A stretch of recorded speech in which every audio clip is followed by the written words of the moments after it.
Hello नमस्कार दोस्तों, मैं Indira online solution YouTube channel में आप सभी का स्वागत करता हूं। आप सब कैसे हैं? आशा करता हूं आप लोग बहुत अच्छे होंगे।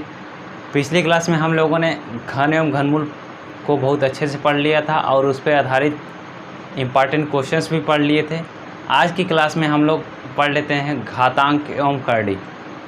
तो घातांक एवं करड़ी, सबसे पहले हम लोग घात के बारे में बात कर लेते हैं, घातांक के बारे में बात कर लेते हैं। तो घातांक क्या होता है कि जब किसी संख्या को आपस में जितनी बार मल्टीप्लाई किया जाता है वही हमारा क्या कहलाता है? घातांक कहलाता है। तो अब आप जितनी बार निकालेंगे वही हमारा क्या होता है? घातांक होगा। आइए देखिए, जैसे यहाँ पे दे दिया गया एक नंबर से ए ले लीजिए। अच्छा, ये क्या है? चर राशि ये ले लिए हमारा ए इंटू ए, ये कितनी बार है? 1 2 3 4 5। तो ये हमारा क्या हो गया? यही इसका क्या हो गया? घातांक हो गया। अब इसको हम घातांक रूप रिप्रेजेंट करें या ना करें, लेकिन घातांक की वैल्यू हमारा 5 ज़रूर आ गया। ठीक, अब इसको रिप्रेजेंट करते हैं 1/5।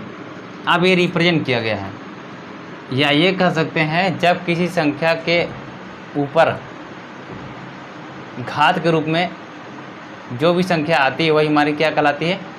घातांक कहलाती है। घात के रूप में जो भी संख्या आती है वही हमारी क्या कहलाती है? घातांक कहलाती है। तो अब ये हमारा ये है, इसके ऊपर 5 है, तो यही हमारा 5 क्या हो गया? घातांक हो गया। ठीक, क्योंकि अभी ये जो लिखे गए हैं ये घात के रूप में लिखे गए हैं। ए का घात क्या लिखा गया है? 5। ए के घात 5। अब वो यहाँ पे जो अंक आते हैं, अभी तो क्या है? 5 है, 1 पावर n लिखा गया, तो अब 1 पावर n लिखा जाएगा। तो अब क्या बोला जाएगा? n हमारा क्या है? घात है। 1 पावर n हमारा क्या है? 1 का घात है। अब अभी पता नहीं है कि वो क्या है। अब जो अंक वहाँ पे आएगा तो फिर उसी को क्या बोलते हैं? घातांक। उसी को हम क्या ले लेते हैं? घातांक। ठीक, अब यहाँ ध्यान दीजिए और एग्जाम्पल जैसे आपको दे दिया। ये तो क्या है? चर राशियाँ थी। ये क्या था? चर था। अचर अगर यहाँ पे हो गया, अचर क्या होती है? 1 2 3। याद रखिए, जो चर होती है वो A B C D ये होता है, और अचर जो होता है वो हमारा क्या होता है? 1 से लेकर के ये नंबर में होती है। जो संख्याएं होती है हमारी क्या होती है? अचर में होती है। अब यहाँ पे अगर हम नंबर्स ले लेते तो 2 × 2 × 2 × 2, ये कितनी बार हो गए? 1 2 3 4। इसको लिख सकते हैं 2⁵। अब हमारा कितनी बार ये मल्टीप्लाई किया गया? 5 बार। तो यही तो हमारा घातांक की वैल्यू है। इसीलिए एक डिफिनीशन से हमने ये भी कह दिया कि जब किसी संख्या या किसी संख्या को आपस में जितनी बार मल्टीप्लाई किया जाए वही हमारा क्या होता है? घातांक कहलाता है। अब किसी संख्या को हमने कहा है तो किसी एक संख्या की बात किया है, ना कि आपको अनेक संख्याओं की, कि जैसे 2 हो गया, 3 हो गया, 4 हो गया, 5 हो गया, ये आपस में मल्टीप्लाई होंगे तो इसका घातांक आएगा। नहीं, किसी संख्या का आपस में जितनी बार मल्टीप्लाई किया जाए। कोई संख्या 2 है, अब इसे आपस में चाहे जितनी बार, 3 बार आप किए तो 3 हमारा क्या होगा? घातांक की वैल्यू हो जाएगी। अभी रिप्रेजेंट नहीं किया गया। रिप्रेजेंट करेंगे कैसे? 2⁵। जैसे आप लोग देखे होंगे 1000 होता है तो इसको क्या लिख देते हैं? 10⁻3। तो क्यों लिखते हैं 10⁻3? यहाँ ध्यान दीजिए, क्योंकि ये 10 × 10 × 10 3 बार होता है।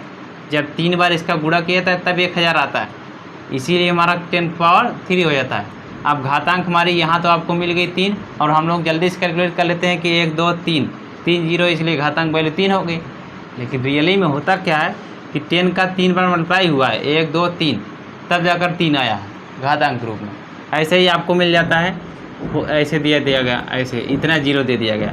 तो क्या किया जाता है?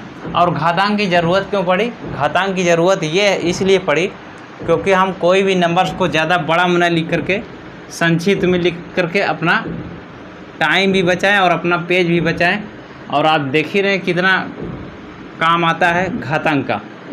अब ये देखिए, ये क्या लिखा है? 3 3 6, अब 6 0 लिखे गए, इतने बड़े लिखे गए। तो अब इसे हम ऐसे लिख सकते हैं 10⁻6। अब देखिए इतने में हो गया। ऐसे ही अगर ये 16 होता, 16 होता, तो क्या हम ये 4 लिख करके 16 बार 0 लगाते तो हमारे पेज में आएगा ही नहीं। जो हम पेज लिखेंगे या कहीं प्रिंट करेंगे तो वहाँ आएगा ही नहीं। तो इसलिए क्या है? घातांक का बहुत ही महत्व है ऐसी जगह पर। तो हम क्या करते हैं, जब नंबर्स को घात में लिख देते हैं तो चाहे जितना लिखें उतना ही स्पेस लेगा। अब ये देखिए 4 इंटू 10⁻16 जितना स्पेस लिया उतना ही 4 इंटू 10⁻100 लेगा, इतना ही स्पेस। लेकिन जब इसको एक्सपेंड कर देंगे तो इसका तो आएगा ही नहीं, इसका तो इतना ज़्यादा बड़ा हो जाएगा पूछिए मत। ठीक, तो इसीलिए घातांक का महत्व है और इसीलिए घातांक का यूज किया जाता है। ठीक, तो अब आइए देखते हैं घातांक के कुछ नियम होते हैं, उसे हम लोग अच्छे से समझ लेते हैं। अब इसे समझने से पहले जैसे हम लोग मान लेते हैं, क्योंकि फार्मूला हम इसी पे पेस्ट किए हैं, तो यदि पी एन क्यू वास्तविक संख्या मान लेते हैं और यम और एन धनात्मक पूर्णांक मान लेते हैं। अब यहाँ पे ये चर है, पी एन क्यू वास्तविक संख्या और यम एन एन धनात्मक पूर्णांक, ये हमारा चर के रूप में दिया गया है। लेकिन ज़रूरी नहीं आपको क्वेश्चंस चर के रूप में ही दिया जाए, आपको अचर के रूप में भी मिल जाएगा, तो आप अचर में भी वही अप्लाई करेंगे जो आप चर के रूप में फार्मूला का यूज कर रहे हैं या इसको याद कर रहे हैं, और याद कर लीजिए इसे अच्छे से। अब आइए इसको हम लोग देख लेते हैं विस्तार से कैसे हो रहा है, क्या फार्मूला बन रहा है। अब ये हमारा क्या है, पी के पावर यम इंटू पी के पावर एन, ये दिया गया। तो जब हमारा क्या होता है बेस, अब बेस अभी हम थोड़ा दिमाग नहीं लगाए, ये देखिए 1⁻5 था, अभी हम लोग पढ़े थे 1⁻5 आया था, तो ये हमारा क्या होता है बेस होता है। इसको आधार ले लेते हैं और इसको घातांक लेते हैं। ठीक, घात के रूप में ले लेते हैं। ठीक, ये हमारा घातांक हो गया, हमारा आधार हो गया। तो अब यहाँ ध्यान दीजिए, जब कभी भी हमारा बेस सेम हो, जब कभी भी हमारा आधार सेम हो और घातांक डिफरेंस हो या सेम हो, तब क्या होगा, हमारा ये हमारा पी बेस वही रह जाएगा और हम घातांक को जोड़ देते हैं, ये जोड़ दिए m प्लस n। ठीक, अगर यहाँ पे ये माइनस हो जाएगा तब भी जोड़ा जाता है, अभी बताएंगे आगे। ठीक, तब भी जोड़ा जाता है, लेकिन आप जानते हैं कि प्लस माइनस जब एक साथ आते हैं तो माइनस क्या करता है, प्लस को हटा देता है, सिर्फ माइनस बचता है। ठीक, ऐसे ही आपको चलिए बता भी दे रहे हैं यहीं पे, ये आपको दे दिया p power m into p के पावर माइनस एन, ये दिया गया। तो आप क्या करेंगे, पी के पावर एम प्लस तो कर रहे हैं लेकिन यहाँ पे माइनस एन है, तो क्या करेगा, वो माइनस इस प्लस को हटा देगा, तो हमारा क्या हो जाएगा, पी के पावर एम माइनस एन। ठीक, आई थिंक कोई प्रॉब्लम नहीं होगा। ये हमारा रहा फार्मूला के रूप में। अब इसे अगर हम लोग एक एग्जांपल देख लें, जैसे आपको दे दिया 2⁻5 इंटू 2⁻6, ऐसे दिया गया। अब इतना बड़ा आपको दिख रहा है, इसको सॉर्ट करना है तो क्या करेंगे, 2 के पावर, अब ये बेस सेम हो गया, जब बेस सेम हो गया तो 2 के पावर क्या है 5 + 6 2 के पावर 11, ये आ गया आपका आंसर। ठीक, तो ये हमारी अचर थी और ये हमारी चर थी जो फार्मूला के रूप में हम लोग याद करते हैं। आई थिंक समझ में आ गया। अब ये हम लिख सकते हैं क्या, पी के पावर एम प्लस एन, तो ये हमारा क्या बन गया, एक फार्मूला बन गया। ये हमारा क्या बन गया, एक फार्मूला। इसे आप याद कर लीजिए अच्छे से। अब ये दूसरा देख लीजिए, ये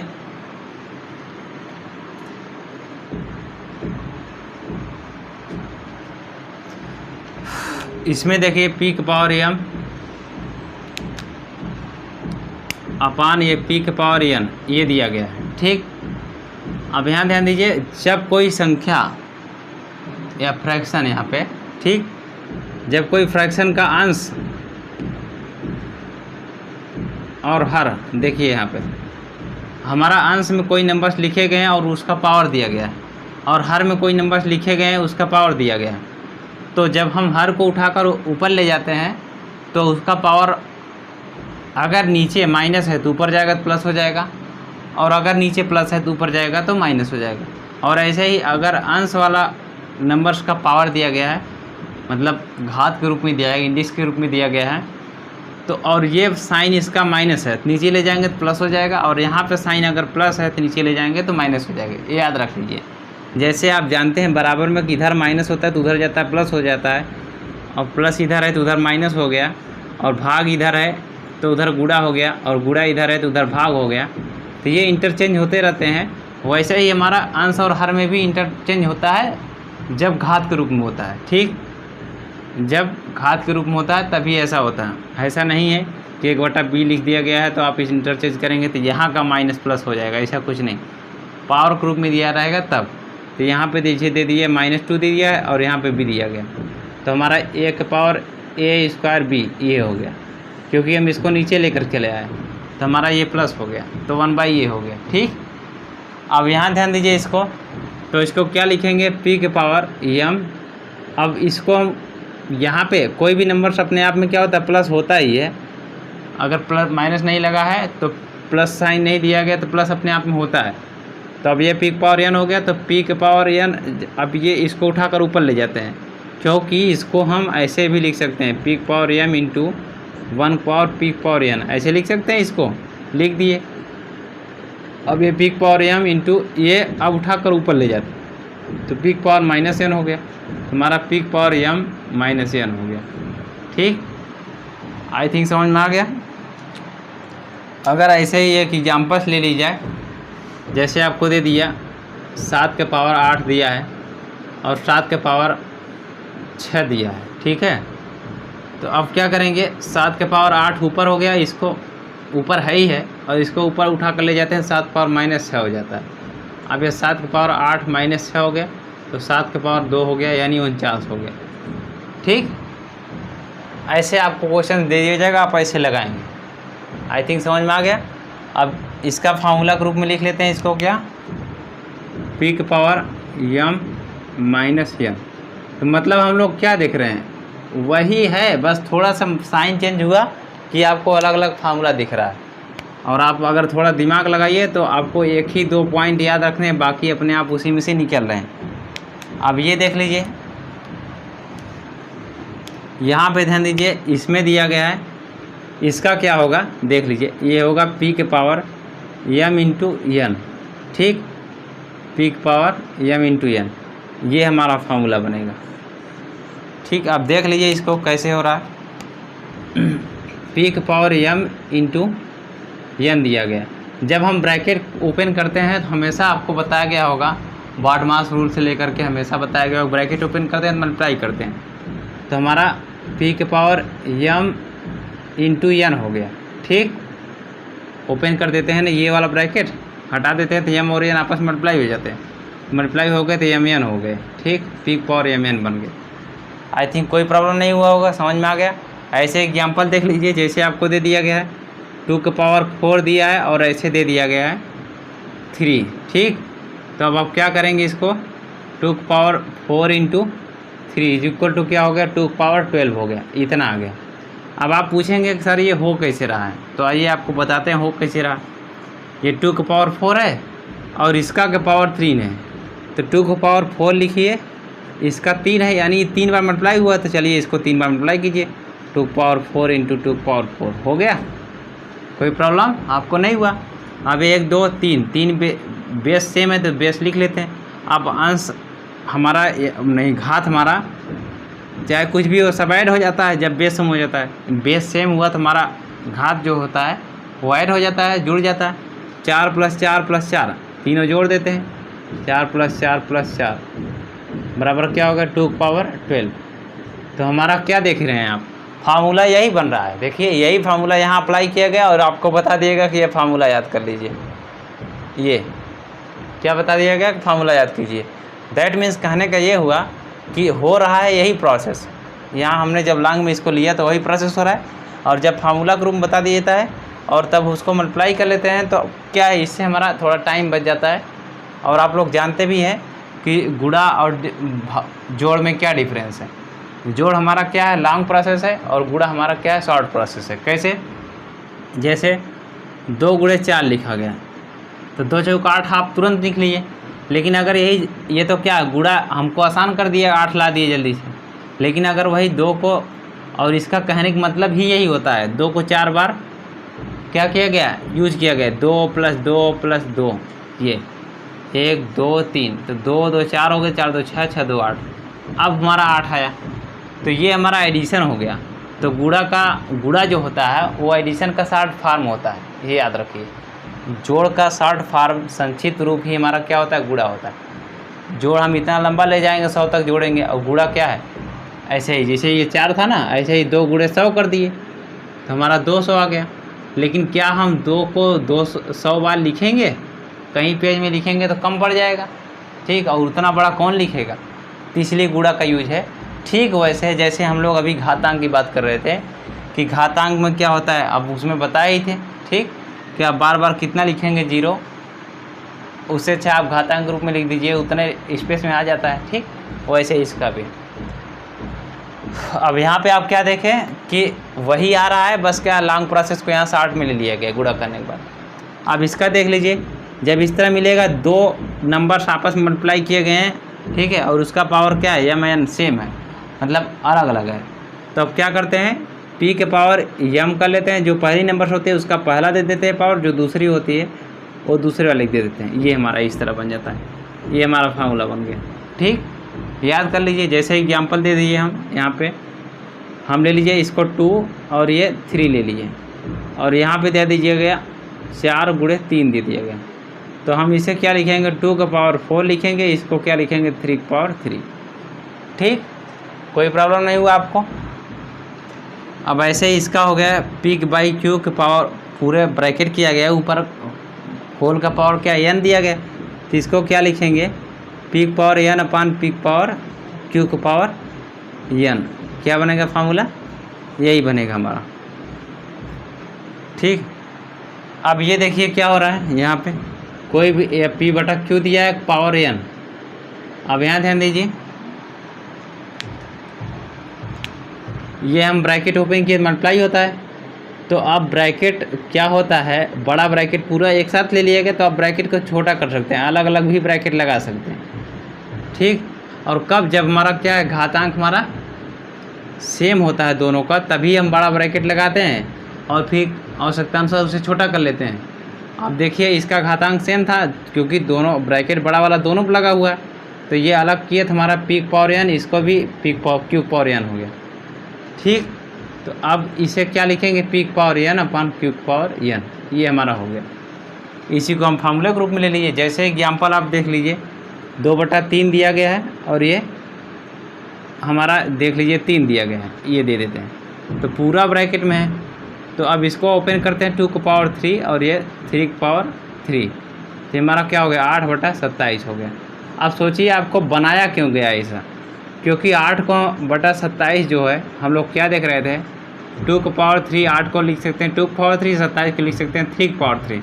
तो जब हमारा घातांक दोनों का सेम होता है, तब हम क्या करते हैं, दोनों को अलग अलग न लिख करके एक ही बार में लिख देते हैं, 2/3 के पावर ऐसे ब्रैकेट लगाकर 3 कर देते हैं, ठीक। क्योंकि आपको तब इस तरह 2 बार लिखना नहीं पड़ा, आप एक ही बार में लिख सकते हैं। तो आपको आई थिंक समझ में आ गया कि जब भी क्या है इस तरह दी गई हो, तो आप कैसे एक ही में लिख सकते हैं और कैसे बड़ा ब्रैकेट लगाकर उसमें लिख सकते हैं। बड़ा ब्रैकेट कब लगाएंगे, जब हमारा घातांक सेम रहेगा, अदरवाइज आप बड़ा ब्रैकेट नहीं लगा सकते। कैसे, जैसे अगर ये 4 होता और ये 3 होता, तब आप बड़ा ब्रैकेट नहीं लगा सकते, तब आप बड़ा ब्रैकेट नहीं लगा सकते। अब यहाँ बड़ा ब्रैकेट का मतलब ये मत समझ लीजिएगा ये वाला ब्रैकेट, मेरे कहने का मतलब ये है कि पी के पावर क्यू दिया है, ये छोटा समझ लीजिए, क्यू पावर ये भी दे दिया है, जैसे पी दे दिया है, तो ये छोटा है, और इसी को जब हम एक साथ ले लेते हैं तो इसको बड़ा में ले लेते हैं, या यूँ कह लीजिए इसको होल जिसको बोलते हैं, संपूर्ण या पूरा ब्रैकेट, ठीक। इसको हम बड़ा बोले थे, उसको आप पूरा ब्रैकेट कहेंगे। अब यहाँ ध्यान दीजिए, पी के पावर -m है, पी के पावर -m दिया गया है, तो अभी मैंने आपको क्या बताया था, अब इसको हम आंसर हर ग्रुप में बना लें, पी के पावर -m/1 हो गया, 1 लिख सकते हैं किसी नंबर का, कोई प्रॉब्लम नहीं है। अब अंश और हर ग्रुप में हो गया।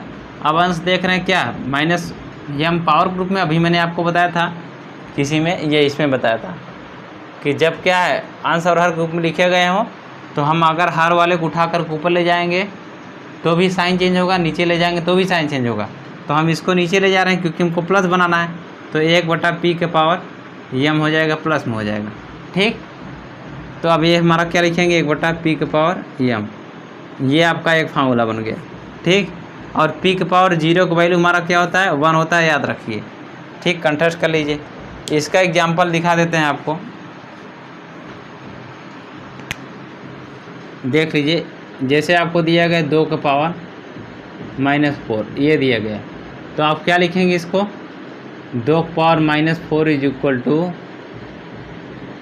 2⁻⁻4 अपान 1 कर सकते हैं आप। आंसर हर बन गया, क्योंकि यहाँ आपको कन्फ्यूजन हो रहा होगा कि आंसर हर कहाँ है, लेकिन जब आपको लगाने आ जाए तो आप ये सब मत लिखिएगा, डायरेक्ट आंसर लगाइएगा।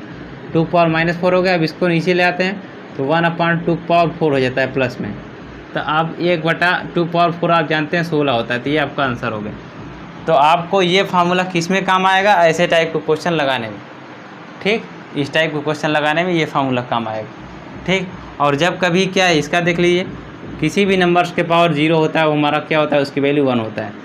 5 के पावर 0 1, 7 के पावर 0 1, या 100 के पावर 0 हमारा 1 होगा, ठीक। कोई भी नंबर हो, अचर हो या अचर, सबका क्या होगा, 1 होगा, ठीक। ये याद रख लीजिए अच्छे से। आई थिंक ये आपको अच्छे से समझ में आ गया होगा घातांक के रूल्स, और ये घातांक के फार्मूले और घातांक से रिलेटेड जो भी हमने एग्जाम्पल दिया वो सब आपको समझ में आ गया।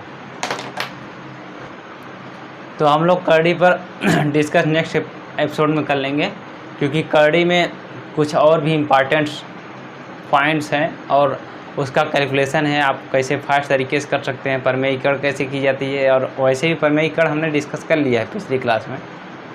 लेकिन और भी कुछ इम्पॉर्टेंट फैक्ट्स है जो आपका शर्ट से रिलेटेड है या करड़ी से रिलेटेड है, और थोड़ा लंबा चला जाएगा आज की क्लास, तो इसलिए हम लोग नेक्स्ट पार्ट में करड़ी पढ़ लेते हैं। तो आज की क्लास में हम लोगों ने पढ़ा घातांक, तो और घातांक से रिलेटेड फार्मूला भी हमने समझा, और घातांक क्या होता है और उस पर बेस्ड एग्जाम्पल्स क्या हो सकते हैं, उन फार्मूला पर बेस्ड एग्जाम्पल्स क्या हो सकते हैं। और आशा करता हूँ आप लोग को अच्छी तरह समझ में आ गया होगा। और यदि वीडियो पसंद आया तो कृपया वीडियो को लाइक कीजिए, सब्सक्राइब कीजिए और बेल आइकन को दबाना ना भूलें। तो मिलते हैं दोस्तों नेक्स्ट पार्ट में, तब तक के लिए धन्यवाद।